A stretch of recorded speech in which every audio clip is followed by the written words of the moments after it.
pernah mendengar pepatah penyesalan lalu datang di akhir, dan itu adalah hal yang Taeyong rasakan sekarang. Penyesalan terus mendaranya setiap hari, bahkan saat tanpa henti. Sudah sebulan Yan menghilang, dan hari-hari yang dilewati Taeyong bagaikan di neraka. Dia sungguh sangat tersiksa dengan perasaannya sendiri. Taeyong tahu Tuhan menghukumnya sekarang, tapi tak beri kesempatan untuk bersama Yan lagi, untuk menebus segala kesalahan dan dosa-dosanya terhadap gadis itu.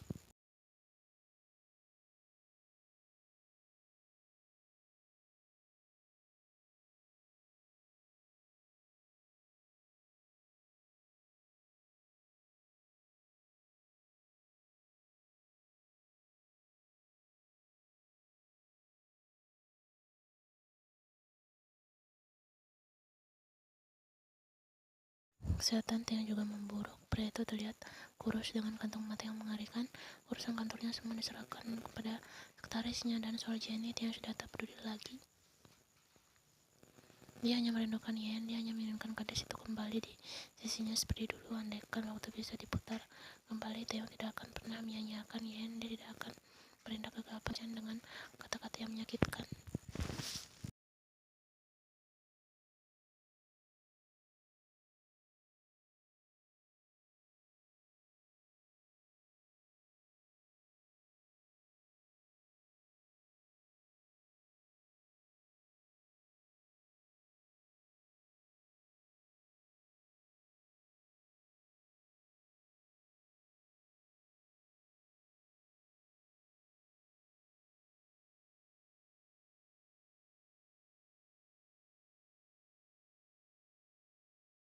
Yen tersenyum miris. Taeyong sepertinya memang benar-benar melupakannya. Yen sudah membuat keputusan bahwa dia akan mengirim gugatan cerai kepada Taeyong. Yen akan menceraikan Taeyong. Yen tak bisa memaksakan Taeyong untuk mencintainya dan memisahkan pria itu dengan gadis yang dicintainya, yaitu Jenny. Yen tidak mau lagi bersama seorang pria yang terus menyakiti hati dan batinnya. Yen akan membiarkan Taeyong hidup bebas dan bahagia bersama Jenny. Mungkin Taeyong sejak awal memang tidak ditakdirkan untuknya mereka menikah karena perjodohan.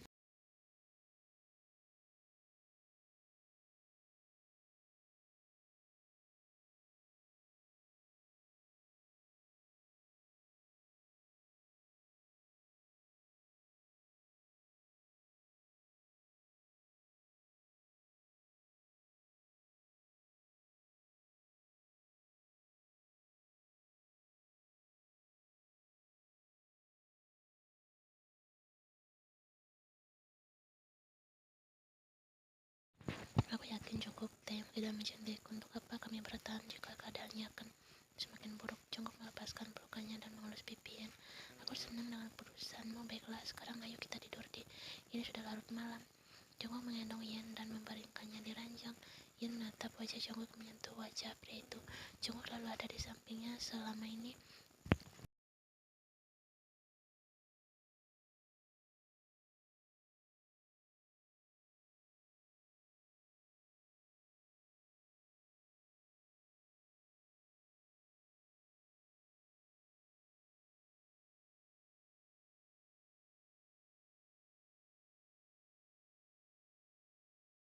Belum lagi Jongkok menghujani Yen dengan perhatian dan membuat hatinya luluh. Ia tidak ingin jatuh cinta lagi karena rasanya sungguh menyakitkan. Jongkok mengucup tangan Yen yang berada di wajahnya saat ini. Jongkok menyentuh wajah Yen.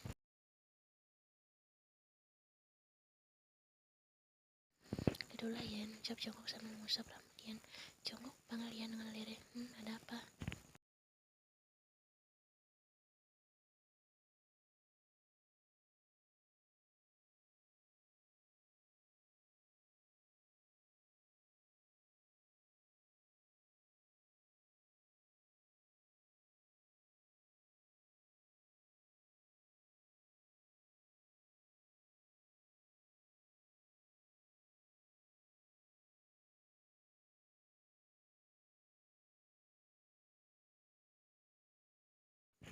Aku tak terpaksa, kau selalu membuatku ingin disentuh olehmu, Jongkok.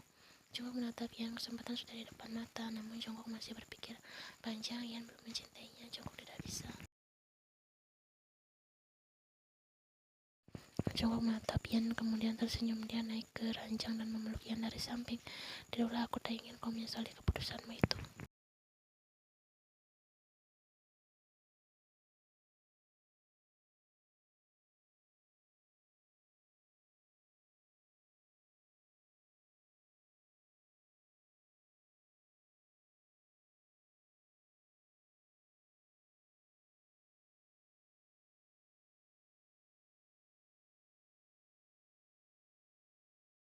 Jongkok melepaskan mereka, mata mereka saling bertatapan. Yen menyentuh wajah Jongkok. Jongkok, ayo sentuh aku memberikanmu izin. Kau yakin, Yen? Biarkan aku melakukannya, aku tak akan mengecewakanmu. Jongkok kemudian kembali, Yen kemudian tangannya Jongkok.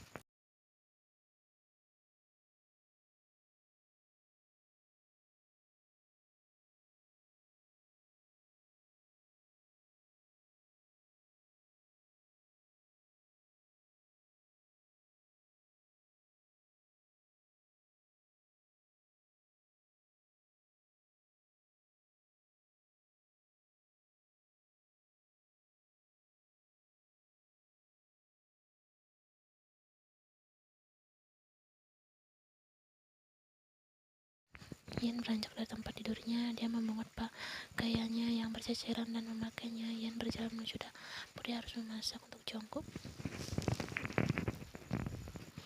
Mungkin ini adalah saat terakhir Yen bisa memasak untuk Jongkok dan memanjakannya. Yen harus melakukan hal terbaik untuk Jongkok karena Yen akan pergi. Dia akan pergi ke tempat yang jauh, bahkan mungkin tanpa sepengetahuan Jongkok atau siapapun itu.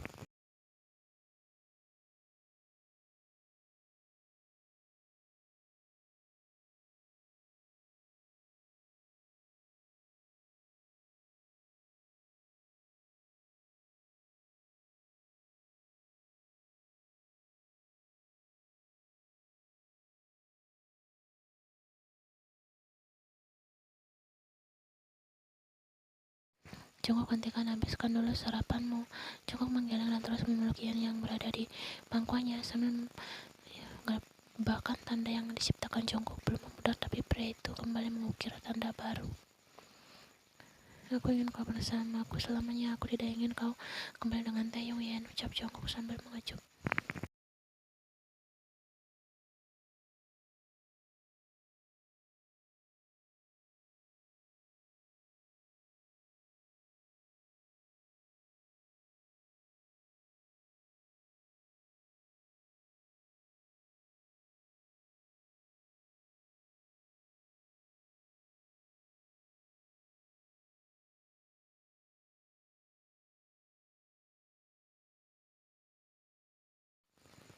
Dia mengepalkan tangannya erat, amarahnya tak tertahankan lagi. Jadi benar dugaannya selama ini Jongkok yang menyembunyikan Yen. Taeyong semakin marah saat membayangkan jika Jongkok berani. Siana, aku akan menghancurkanmu, Jongkok. Taeyong mengambil kunci mobilnya. Dia harus menemui Jongkok. Jongkok benar-benar ingin bermain api dengannya. Ternyata jika Jongkok mengibarkan bendera perang, maka Taeyong akan menyambutnya dengan senang hati. Taeyong membawa mobil itu kencang membelah jalan kota Seoul. Taeyong akan membuat semua ini berakhir sekarang juga.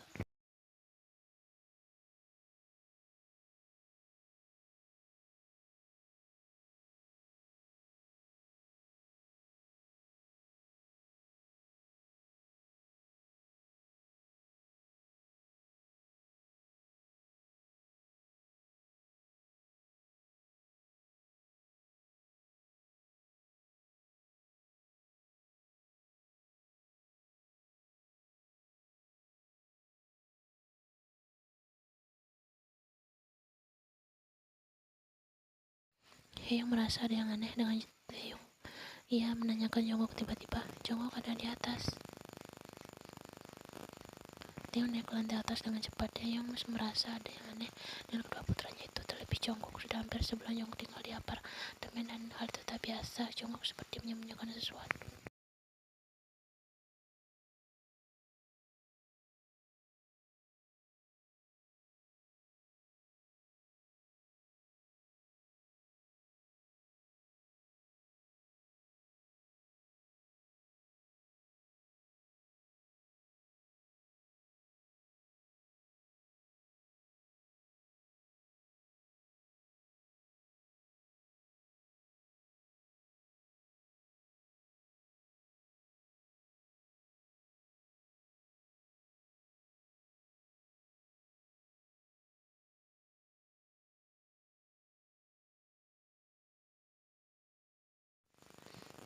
Taeyong kembali wajah Jongkok. Dia masih istri kokoh, tidak pernah menyembunyikannya.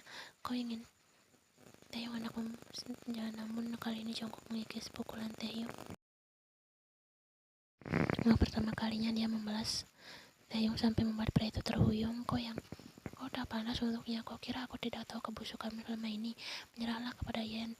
Biarkan dia bahagia karena sebentar lagi aku akan menikahinya.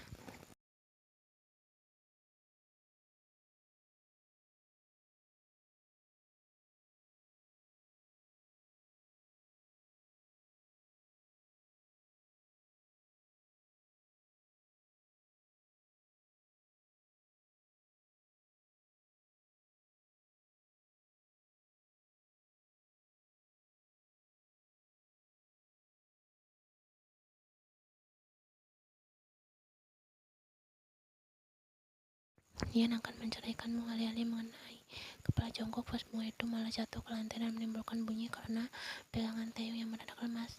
Taeyong merasa lemas saat mendengar kata-kata yang diucapkan Jongkok. Jongkok terkekeh sinis.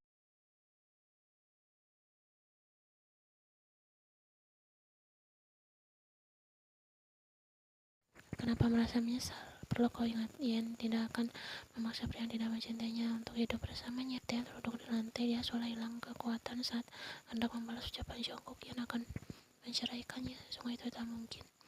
Taeyong, Jongkok, kalian harus menjelaskan ini semua kepada Oma. Taeyong merasa terkejut saat menyaksikan kedua putranya sedang beradu fisik dan membawa-bawa nama Yen. Taeyong merasa ada yang tersembunyi.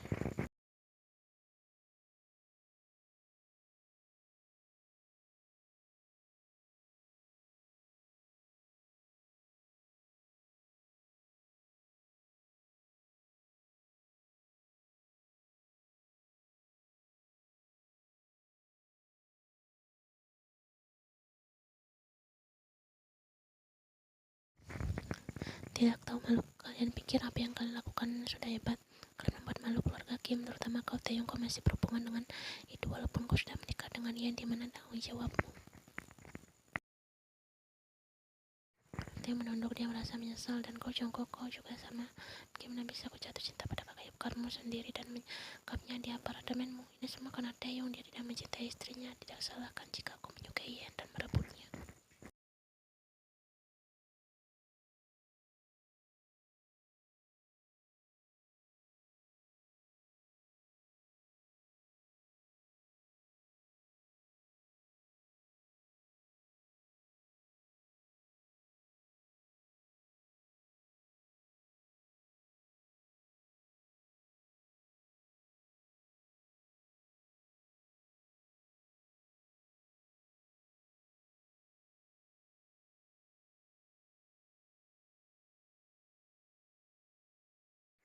Tidakkah aku akan menikahi Yen? Taeyong akan menceraikannya.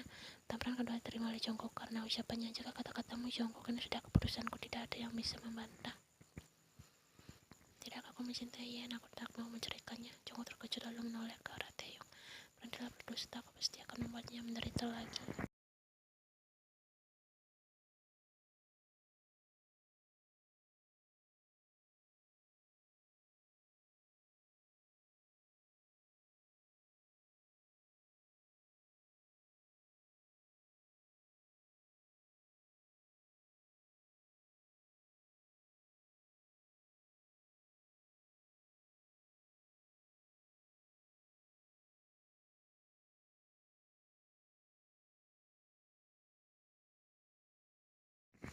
Taeyong menoleh ke arah mertuanya. Kali ini dia tidak hanya menyakiti semua orang, tapi Taeyong juga kehilangan kepercayaan ayah mertuanya.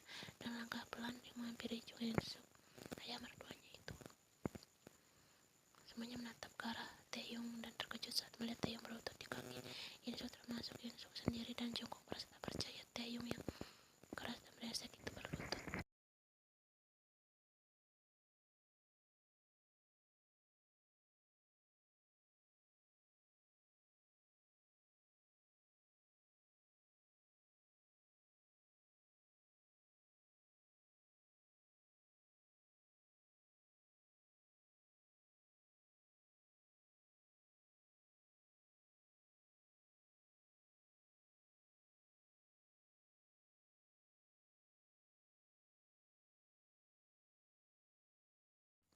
In-suk terharu, dia menepuk pelan punggung Taeyong dan membantu menantunya itu berdiri. In-suk dapat melihat kesungguhan Taeyong dan penyesalan mendalam yang dialami pria itu. Jika kau memang mencintai Yan, perjuangkanlah kesempatan yang tidak akan datang dua kali. Buat Yan bahagia dan kerjalah dia. Buktikan padanya seberapa besar kau mencintainya. Dia merasa tak percaya jika dia menatap Insuk yang tersenyum ke arahnya. Dia sudah sangat serius, dia mencintai Yan bukan yang lain. Dia sudah sangat yakin dengan perasaannya.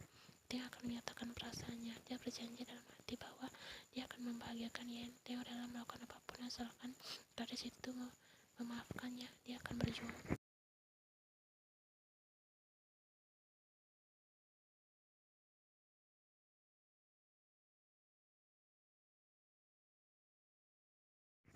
Sedangkan Jongkok dia melihat pemandangan itu, dia merasa kalah. Apakah ini akhir dari kekalahannya? Jongkok merasa perasaan belum menyelimuti hatinya. Jongkok mengumpalkan tangannya dengan kuat. Dia merasa ini tidak adil. Di saat dia sudah menetapkan perasaannya, Jongkok merasa kesempatannya benar-benar akan hilang. Jongkok merasa dadanya sesak. Dia mencintai Yan, tapi dia juga mencintai Yan. Semuanya begitu rumit.